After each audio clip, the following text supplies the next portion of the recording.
Hello students, आज हम सिखावटी mission 100 के अध्याय 11 विकिरण तथा द्रव्य की द्वैत प्रकृति का अध्ययन करेंगे। आज हम इसमें वस्तुनिष्ठ प्रश्न और रिक्त स्थानों वाले प्रश्न देखेंगे। शुरू करते हैं वस्तुनिष्ठ प्रश्नों से। पहला प्रश्न है, फोटोन की ऊर्जा है। तो हमें 4 ऑप्शन दिए गए हैं, एच न्यू अपॉन सी, तीसरा है एच अपॉन सी, चौथा है न्यू अपॉन एच, जहाँ पे एच क्या होता है, प्लांक नेतांक होता है। तो फोटोन की जो ऊर्जा है वो आवृत्ति पे निर्भर करती है और E इक्वल टू होता है एच न्यू, जहाँ एच प्लांक स्थिरांक है। ये जो यहाँ पे लिखा हुआ है एच न्यू अपॉन सी, यह होता है फोटोन का संवेग। ये फोटोन का संवेग होता है। तो दोनों ही चीज़ें हमें याद रखनी चाहिए कि फोटोन की ऊर्जा एच न्यू और फोटोन का संवेग एच न्यू अपॉन सी। तो ये तीनों ऑप्शन हमारे पास गलत हैं और फोटोन की ऊर्जा हमारे पास हो जाएगी E equal to H nu. अगला क्वेश्चन है कि उत्सर्जित फोटो इलेक्ट्रॉनों की ऊर्जा किस बात पर निर्भर करती है। तो जो हमारे पास फोटो इलेक्ट्रॉन उत्सर्जित होंगे, जब हम दहली आवृत्ति से अधिक आवृत्ति का प्रकाश जब किसी प्रकाश संवेदी पदार्थ पर डालते हैं तो उससे इलेक्ट्रॉन उत्सर्जित होते हैं, जिनको हम कहते हैं फोटो इलेक्ट्रॉन। तो हमसे पूछा गया है कि उनकी ऊर्जा किस बात पर निर्भर करती है। तो ऊर्जा किस बात पर निर्भर करती है कि जिस ऊर्जा का फोटोन गिरा है, यानी कि उसकी आवृत्ति पर निर्भर करती है, या फिर हम आवृत्ति को हम इस प्रकार से भी लिख सकते हैं सी अपॉन लेमड़ा। तो एच सी अपॉन लेमड़ा ये उसकी ऊर्जा हो जाएगी फोटोन की। तो यहाँ से स्पष्ट है कि जो एक तो आवृत्ति पर निर्भर करेगा, दूसरा उसके तरंगदैर्ध्य पर निर्भर करेगा, तीसरा जो प्रकाश विद्युत समीकरण होती है कि हमारे पास एच न्यू ऊर्जा का फोटोन गिरा तो इसकी कुछ ऊर्जा जो है वो कार्यफलन में काम आएगी, यानी कि सतह के बाहर लाने के काम आएगी इलेक्ट्रॉन को, और फिर उसकी जो है वो अधिकतम गतिज ऊर्जा के रूप में काम आएगी।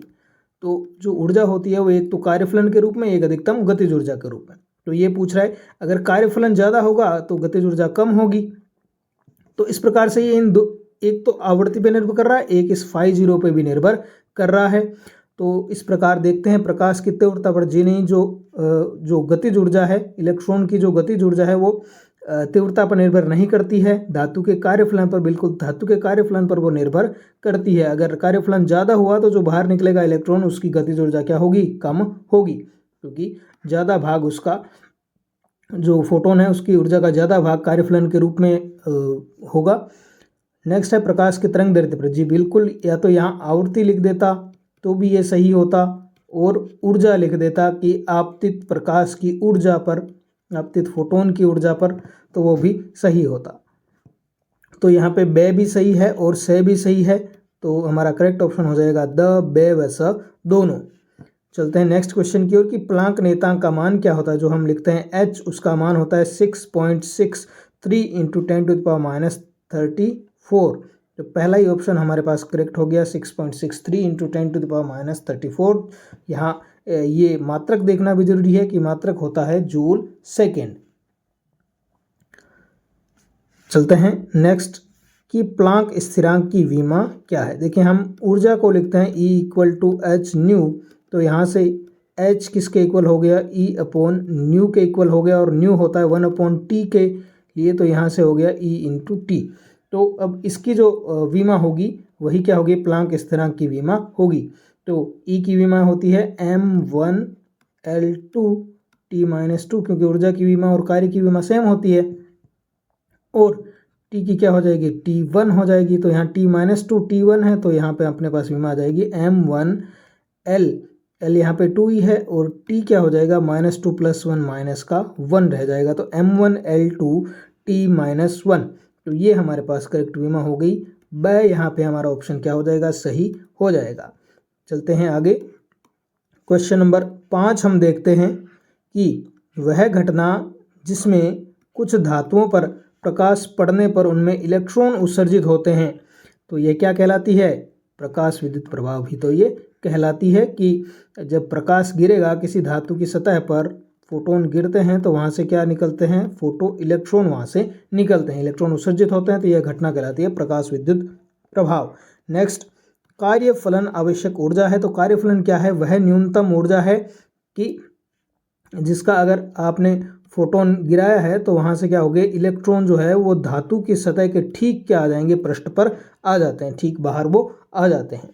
तो देख लेते हैं ऑप्शन पहला है परमाणु को उत्तेजित करने के लिए नहीं, परमाणु की छानबीन करने के लिए नहीं, एक्सरे को उत्पन्न करने के लिए नहीं, एक इलेक्ट्रॉन को, यहाँ को है, एक इलेक्ट्रॉन को सतह से ठीक बाहर निकालने के लिए। तो करेक्ट ऑप्शन हो गया हमारा द।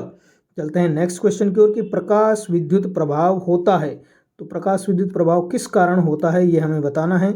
आगे हमारे पास ऑप्शन दिए हुए हैं 4। पहला ऑप्शन है हमारे पास प्रकाश की तरंग प्रकृति के कारण। यहाँ तरंग है कि प्रकाश की तरंग प्रकृति के कारण नहीं, प्रकाश विद्युत प्रभाव की व्याख्या तरंग प्रकृति से नहीं की जा सकती। दूसरा, प्रकाश की कण प्रकृति के कारण। यहाँ प्रति नहीं है, यहाँ प्रकृति है।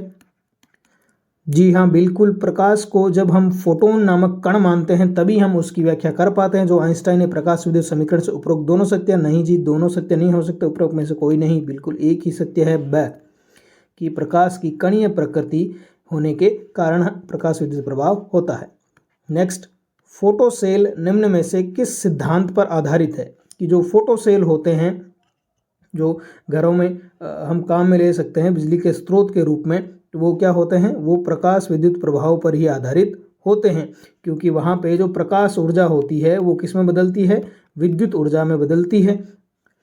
नेक्स्ट, तो इसका करेक्ट ऑप्शन ए हो गया। नेक्स्ट हम देखते हैं 9वां कि कार्यफलन की इकाई। हमने क्या कहा कि कार्यफलन क्या है, वो न्यूनतम ऊर्जा है, वह न्यूनतम ऊर्जा है जो इलेक्ट्रॉन को धातु की सतह के ठीक बाहर निकलने के लिए चाहिए। तो वो ये एक ऊर्जा है। अब यहाँ इनमें से देखिए ऊर्जा की मात्रा कौन सा है, वोल्ट नहीं है, वाट नहीं है, ठीक है, ये तो शक्ति का मात्रक होता है वाट। वोल्ट जो होता है वो विभवांतर का मात्रक होता है, जूल सेकंड नहीं होता, ये तो प्लांक नियतांक का मात्रक है। तो यहाँ पे एक ही मात्रक बचता है इलेक्ट्रॉन वोल्ट। तो इलेक्ट्रॉन वोल्ट ऊर्जा का मात्रक है। यह वह ऊर्जा है जो इलेक्ट्रॉन को 1 वोल्ट विभवांतर से त्वरित करने के लिए आवश्यक होती है। तो इलेक्ट्रॉन को 1 वोल्ट विभवांतर से अगर हमें त्वरित कराना है तो जितनी ऊर्जा की आवश्यकता होती है Q × V, तो उसी को हम क्या कहते हैं, एक इलेक्ट्रॉन वोल्ट हम उसको कहते हैं। तो कार्यफलन की इकाई किसमें मापते हैं हम, इलेक्ट्रॉन वोल्ट होती है। नेक्स्ट 10वां प्रश्न, द्रव्य तरंग की परिकल्पना किसने की। जो दे ब्रोगली नामक वैज्ञानिक थे, उन्होंने क्या किया था, द्रव्य तरंग की परिकल्पना की थी। और दे ब्रोगली ने अपना सिद्धांत दिया था जिसमें एक तरफ कण की प्रकृति थी और दूसरी तरफ तरंग की प्रकृति। जैसे लेमड़ा जो होता है वो तरंग की प्रकृति होती है और जो संवेग होता है वो कण की प्रकृति होती है। तो उन्होंने ये एक संबंध उन्होंने प्रतिपादित किया था जिसे हम डी ब्रोगली की समीकरण कहते हैं। चलते हैं आगे। अब रिक्त स्थानों की पूर्ति वाले प्रश्न हम देख लेते हैं। पहला प्रश्न है हमारा कि किसी इलेक्ट्रॉन को धातु की सतह से बाहर निकालने के लिए आवश्यक न्यूनतम ऊर्जा। अब ये भी हमने पढ़ी, इसको क्या कहते हैं हम, इसको हम कहते हैं कार्यफलन, जिसको हम फाई नोट से लिखते हैं। ये एक प्रकार की ऊर्जा है। इसका मात्रक क्या होगा, ऊर्जा का जो मात्रक है वही इसका मात्रक होगा। कार्यफलन अगर ज़्यादा है तो बाहर निकलने वाले इलेक्ट्रॉन की ऊर्जा क्या होगी, कम होगी।